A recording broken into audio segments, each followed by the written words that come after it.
नमस्कार विद्यार्थी मित्रांनो, नोट्स इन मराठी या आपल्या शैक्षणिक यूट्यूब चॅनलवर तुमचं मनापासून स्वागत आहे. थांबा थांबा, हे वाक्य ऐकून थोडं वेगळं वाटलं असेल, नाही का? हं. खरं तर आज आपल्याकडे विश्लेषणासाठी जे माहितीचे स्रोत आले आहेत, त्यातला एक स्रोत याच नावाने ओळखला जातो, नोट्स इन मराठी. अच्छा. हो, आणि त्यांची सुरुवात करण्याची पद्धत अशीच खूप थेट आणि सोपी आहे. पण आज आपण त्या सोप्या माहितीच्या जरा पलीकडे जाणार आहोत, पाण्याच्या विषयाचा सखोल वेध घेणार आहोत. अगदी बरोबर. कारण पाणी हा विषय जेवढा आपल्याला सोपा वाटतो, तेवढाच तो गुंतागुंतीचा आहे. बरोबर. आपल्या स्रोतांमध्ये पाण्याची एक संपूर्ण जीवनयात्राच मांडलेली आहे. म्हणजे बघा, एकीकडे शुद्ध नैसर्गिक पाणी आणि दुसरीकडे मानवी हस्तक्षेपामुळे निर्माण झालेली आव्हानं.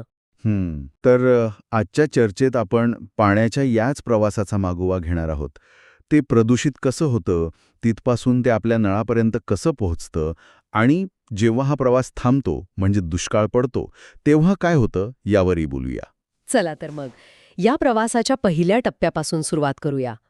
जिथे पाणी आपलं नैसर्गिक रूप गमावतं, म्हणजे प्रदूषण. हो. आपल्या स्रोतांमध्ये प्रदूषणाची सोपी व्याख्या आहे, पाण्यात सजीवांसाठी अपायकारक पदार्थ मिसळणे. पण मला वाटतं खरी मेख ही आहे की हे अपायकारक पदार्थ येतात कुठून. नक्कीच.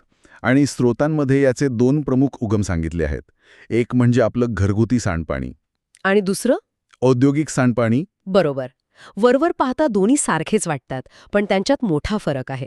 घरगुती सांडपाणी म्हणजे आपल्या स्वयंपाकघरातून किंवा बाथरूममधून येणारं पाणी. हो, त्यात जैविक कचरा जास्त असतो आणि त्यामुळे काय होतं की रोगराई पसरवणाऱ्या सूक्ष्म जंतूंची वाढ होते. आणि औद्योगिक सांडपाणी? ते तर त्याहूनही खतरनाक असणार. गबज. कारण त्यात अनेकदा जड धातू, रसायनं आणि विषारी पदार्थ मिसळलेले असतात. मला आठवते, एका स्रोतामध्ये उल्लेख होता की काही कारखान्यांमधून बाहेर पडणारं पाणी इतकं विषारी असतं की ते नदीतल्या संपूर्ण जीवसृष्टीला नष्ट करू शकतं. काही तासांमध्ये. हो, आणि म्हणूनच कायद्याने औद्योगिक सांडपाण्यावर प्रक्रिया करणं बंधनकारक आहे. पण इथेच एक मोठी अडचण आहे, नाही का? हो, तीच तर खरी मेख आहे. स्रोतांमध्ये नमूद केल्याप्रमाणे कायदा असणं आणि त्याची अंमलबजावणी होणं यात खूप मोठी तफावत आहे. म्हणजे अनेक कारखाने खर्च वाचवण्यासाठी प्रक्रिया न करताच हे विषारी पाणी थेट ओढे किंवा नद्यांमध्ये सोडून देतात. आणि हे पाणी फक्त पृष्ठभागावर तरंगत नाही, ते जमिनीत मुरतं. अच्छा, म्हणजे भूजल साठ्याला पण प्रदूषित करतं. अगदी. आणि मग आपल्या अन्नसाखळीत प्रवेश करतं. म्हणजे हा धोका आपल्या विचारांपेक्षा खूप मोठा आणि अदृश्य आहे. कारण पाण्यात विरघळलेली रसायनं आपल्याला डोळ्यांनी दिसत नाहीत. बरोबर. किंवा त्यांची चवही लागत नाही. पण ती हळूहळू आपल्या शरीरात साठत राहतात. मग यावर उपाय काय? हे पाणी पुन्हा पिण्यायोग्य कसं बनवतात? मला वाटतं इथेच जलशुद्धीकरण केंद्रांची भूमिका येते. बरोबर. आता आपण त्या प्रवासाच्या दुसऱ्या टप्प्यावर आलो आहोत. शुद्धीकरण. सार्वजनिक जलशुद्धीकरण केंद्राची प्रक्रिया ही एखाद्या मोठ्या ऑपरेशनसारखीच असते. आपल्या स्रोतांमध्ये 3 मुख्य टप्पे दिले आहेत. पहिला आहे निवळणे. म्हणजे नदी किंवा धरणातून आणलेलं पाणी एका मोठ्या टाकीत स्थिर ठेवलं जातं. आणि त्यात तुरटी फिरवतात, बरोबर. मला आठवते लहानपणी पावसाळ्यात गढूळ पाणी स्वच्छ करण्यासाठी घरी तुरटीचा खडा फिरवायचे. अगदी तीच संकल्पना, फक्त इथे खूप मोठ्या प्रमाणावर वापरली जाते. तुरटीमुळे काय होतं की मातीचे आणि कचऱ्याचे कण एकत्र येऊन जड होतात आणि टाकीच्या तळाशी बसतात. ठीक आहे. पण यानंतरचा टप्पा मला जास्त रंजक वाटतो. ऑक्सिजनीकरण. ऑक्सिजनीकरण म्हणजे ऑक्सिजन मिसळणे. हो. पंपाच्या सहाय्याने पाण्यात अक्षरशः हवा खेळवली जाते. हे फक्त पाण्याला ताजेपणा देण्यासाठी नाहीये. मग याच्यामागे एक रसायनशास्त्र आहे. पाण्यामध्ये अनेकदा लोह आणि मॅंगनीजसारखे खनिजे विरघळलेली असतात, ज्यामुळे पाण्याला एक विशिष्ट वास आणि धात्विक चव येते. अच्छा, म्हणजे ऑक्सिजन या खनिजांची काही रासायनिक प्रक्रिया करतो का? अगदी बरोबर. ऑक्सिजनमुळे या खनिजांचं ऑक्सिडीकरण होतं. सोप्या भाषेत सांगायचं तर ते गंजतात. ओके. आणि गंजलेले कण पाण्यात विरघळत नाहीत. त्यामुळे ते वेगळे होऊन खाली बसतात किंवा पुढच्या गाळण प्रक्रियेत सहज काढता येतात. वा, म्हणजे पाण्याची चव आणि गुणवत्ता दोन्ही सुधारतात. हो. आणि मग येतो तिसरा आणि सगळ्यात महत्त्वाचा टप्पा. निर्जंतुकीकरण. कारण पाणी कितीही स्वच्छ दिसलं तरी त्यातले सूक्ष्म जीव दिसत नाहीत. आणि तेच तर सर्वात धोकादायक असतात. या टप्प्यात पाण्यात क्लोरीन वायू मिसळला जातो. क्लोरीन हा एक प्रभावी जंतुनाशक आहे जो पाण्यातील जीवाणू विषाणू सगळ्यांना नष्ट करतो. आणि यानंतरचं पाणी नळातून आपल्या घरापर्यंत पोचतं. हो, यानंतर ते सुरक्षित मानलं जातं. स्रोतांमध्ये एक गोष्ट स्पष्ट केली आहे की गाळण्याने पाणी स्वच्छ दिसू शकतं, पण ते निर्जंतुक होत नाही. खरंय. म्हणून फक्त गाळलेलं पाणी पिणं आरोग्यासाठी धोकादायक ठरू शकतं. नक्कीच. पण ही सगळी प्रक्रिया तेव्हाच शक्य आहे जेव्हा शुद्ध करण्यासाठी पाणी उपलब्ध असेल. बरोबर. आपल्या स्रोतांमधला पुढचा भाग याच गंभीर वास्तवावर बोट ठेवतो. काय होतं जेव्हा पाण्याचा स्रोतच आटून जातो? आपण दुष्काळाबद्दल बोलतोय. हो, आणि दुष्काळ म्हणजे फक्त पाऊस न पडणे इतकी साधी गोष्ट नाहीये. तो एका नैसर्गिक आपत्तीचा भयंकर चेहरा आहे. स्रोतांनुसार जेव्हा खूप काळ पाऊस पडत नाही तेव्हा बाष्पीभवनाचा वेग वाढतो. तलाव, नद्या, विहिरी हळूहळू कोरड्या पडू लागतात.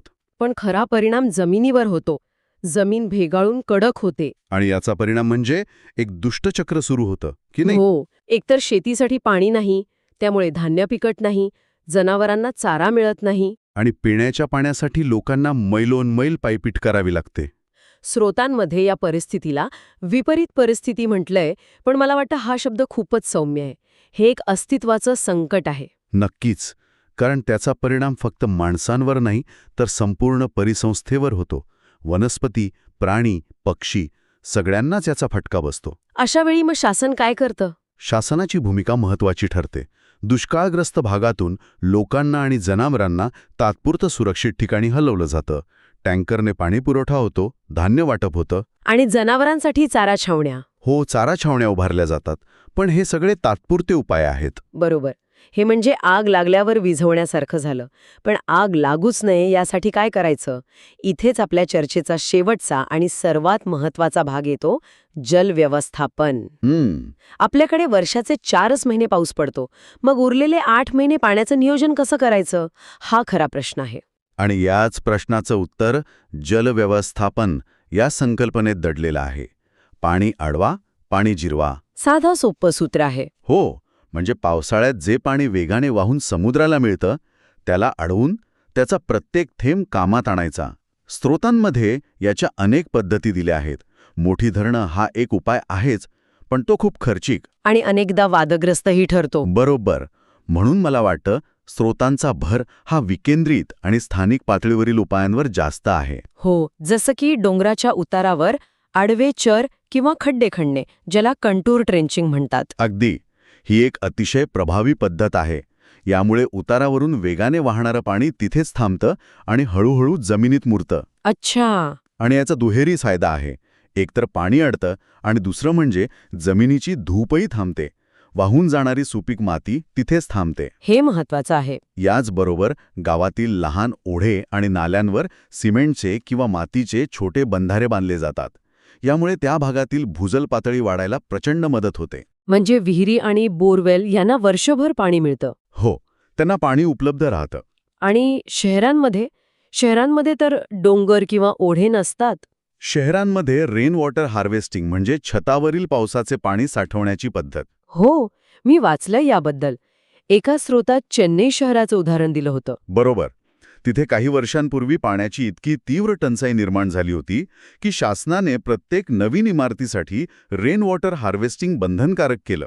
सुरुवातीला लोकांनी विरोध केला असेल, नाही का? केला होता, पण आज त्याचे सकारात्मक परिणाम दिसत आहेत. तिथल्या भूजल पातळीत लक्षणीय वाढ झाली आहे. वा. या सगळ्या उदाहरणांवरून एक गोष्ट स्पष्ट होते की दुष्काळावर मात करायची असेल तर आपल्याला पाण्याचा प्रत्येक थेंबाचं मोल समजून घ्यावं लागेल. आणि ही फक्त सरकारची जबाबदारी नाही. अजिबात नाही. ही एक सामूहिक चळवळ बनायला हवी. पाणी साठवणं, त्याचा पुनर्वापर करणं आणि सगळ्यात महत्त्वाचं म्हणजे त्याचा काटकसरीने वापर करणं हे प्रत्येकाने आपल्या सवयीचा भाग बनवायला हवं. तर आज आपण पाण्याच्या या संपूर्ण प्रवासाचा आढावा घेतला. तो कसा प्रदूषित होतो, त्याला शुद्ध करण्यासाठी किती मोठी यंत्रणा काम करते, पाण्याची अनुपलब्धता किती भयंकर संकट आणू शकते, आणि त्यावर मात करण्यासाठी जलव्यवस्थापनाचे साधे सोपे पण प्रभावी मार्ग कोणते आहेत हे आपण पाहिलं. या सगळ्यातून एकच सार निघतो, पाणी हेच जीवन आहे. आणि जाता जाता ऐकणाऱ्या प्रत्येकासाठी एक विचार. आपल्या स्रोतांमध्ये शेवटी एक प्रश्न विचारला आहे की पावसाचे पाणी जमिनीत मुरण्यासाठी रस्ते आणि पायवाटा कशा बांधाव्यात. साधा प्रश्न वाटतोय हा. हो, साधा वाटतो, पण तो आपल्याला एका मोठ्या समस्येकडे घेऊन जातो. आज आपण विकासाच्या नावाखाली गावं आणि शहरं सिमेंट काँक्रीटने लिंपून टाकत आहोत. रस्ते, फुटपाथ, पार्किंग लॉट्स. सगळीकडे पाणी जमिनीत मुरण्याऐवजी वाहून जातं. अगदी. मग आपण एकीकडे पाणी जिरवा म्हणतो आणि दुसरीकडे पाणी जिरण्याचे नैसर्गिक मार्गच बंद करतो. हा विरोधाभास नाही का? खरंच हा विचार करण्यासारखा मुद्दा आहे. भविष्यातील शहरांचे नियोजन करताना आपण पाण्याच्या नैसर्गिक चक्राचा विचार करणार आहोत की नाही? आपण असे विकास मॉडेल तयार करू शकतो का, जे पर्यावरणाशी सुसंगत असतील, जिथे पाणी वाहून न जाता जमिनीत मुरेल? कदाचित या प्रश्नाचं उत्तर शोधण्याचंच आपल्या जलसंकटाचं खरं समाधान दडलेलं आहे.